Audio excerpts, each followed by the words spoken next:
بسم الله الرحمن الرحيم نحمده ونصلي على رسوله الكريم أما بعد. This is hadith number 244 from Imam al-Bukhari's book of al-Adab al-Mufrad.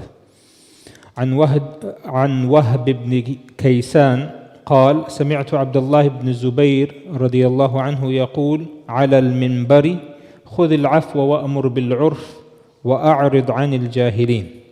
قال والله ما أمر بها أن تؤخذ إلا من أخلاق الناس والله لآخذنها منهم ما صحبتهم. Abdullah ibn al-Zubayr radiallahu anhu, he said on the pulpit, on the minbar, hold to forgiveness. He mentioned the verse of Allah subhanahu wa ta'ala in Surah al-A'raf chapter 7 verse 199, in which Allah, he says, hold on or hold to forgiveness and command what is right and turn away from the ignorant. So Abdullah, when he recited this verse, he continued. He said, by Allah, we are commanded by this ayah to hold to forgiveness regarding the misconduct of human beings. By Allah, I will follow it as long as I am with them, meaning with the people of misconduct. Now, we have to know the context in which he said this, because then it will make a whole lot of sense. Who was Abdullah ibn Zubayr? Abdullah ibn Zubayr radiallahu anhu, he was the son of al-Zubayr ibn al-Awwam radiallahu anhu, and his mother was Asma binti Abi Bakr. Who was Asma? She was the half sister of Aisha radiallahu anha, meaning they had the same father but not the same mother. So she was the sister-in-law of the Prophet sallallahu alaihi wasallam. She is the mother of Abdullah ibn Zubayr radiallahu anhu. Who was his father? Or who was his grandmother? His grandmother was Safiya, who was the paternal aunt of the Prophet sallallahu alaihi wasallam. You see, I'm mentioning this just to tell you how connected he is to the Prophet sallallahu alaihi wasallam, how he is connected to the names that we are all familiar with, so we know who is Abdullah ibn Zubayr radiallahu anhu. He was the first person to be born in Islam after the Hijrah, meaning when the Muslims migrated to Medina, he was the first boy to be born in Islam, the first child to be born after the Hijrah. He was the Khalifa. A lot of people don't know this, but he was the Khalifa of the Muslims of Hijaz, of Iraq, of Egypt, of Yemen. Muawiyah radiallahu anhu, after his death, his son Yazid became the Khalifa. He only controlled, no one wanted to give him bay'ah. No one wanted to give bay'ah to the son of Muawiyah, Yazid. They gave bay'ah to Abdullah ibn Zubayr. He was abid.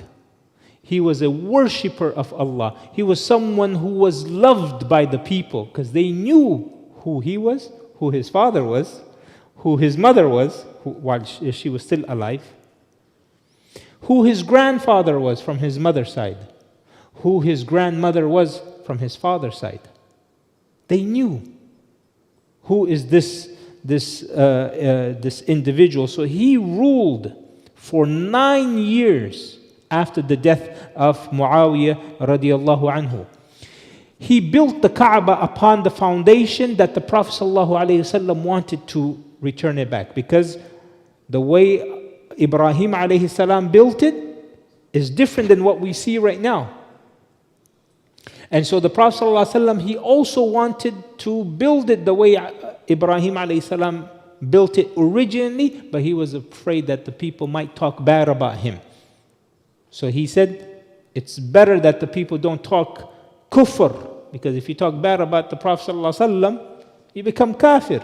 How can you talk bad about the Prophet ﷺ doing something which Allah ordered him to do? So he left it. So Abdullah ibn Zubayr, he remembered that. So when he was the Khalifa of Makkah, Medina, Iraq, and he consulted the scholars and they said, yes, now the Muslims, they are founded, they're not new into the religion. There's a generation, 2, 3 generations that have passed.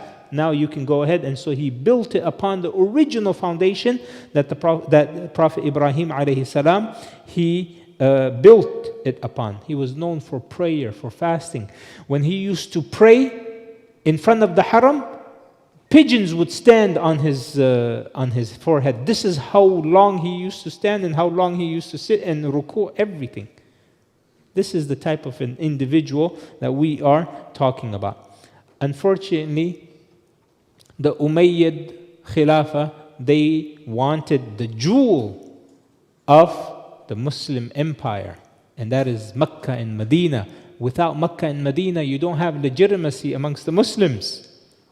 And so they sent one of their commanders by the name of al-Hajjaj ibn Yusuf al-Thaqafi from Ta'if. Go and regain Mecca and Medina. So he went to Medina first because that was on the way. He captured Medina by force, killed some of the people over there until they surrendered, and some of them fled to Medina, to Mecca. And then he came. He wants Mecca now. They closed off the gates. Now he could not enter. And they refused to give it to him. And they refused to pay allegiance to the Umayyad dynasty. And so it's either you surrender or you fight. But now they can't fight because they can't enter. So what do you think al-Hajjaj did? He started catapulting with manjaniqs, with catapults, with cannons. He used to put oil in the rocks, lit them on fire, and then throw them. And parts of the Kaaba was destroyed, was ruined because of these manjaniqs, until finally the siege and people were starving for months. There's no food. And so finally there was a battle, and Abdullah ibn Zubayr became shaheed. His mother is 90 plus, and she is, remember, you know who his mother is again?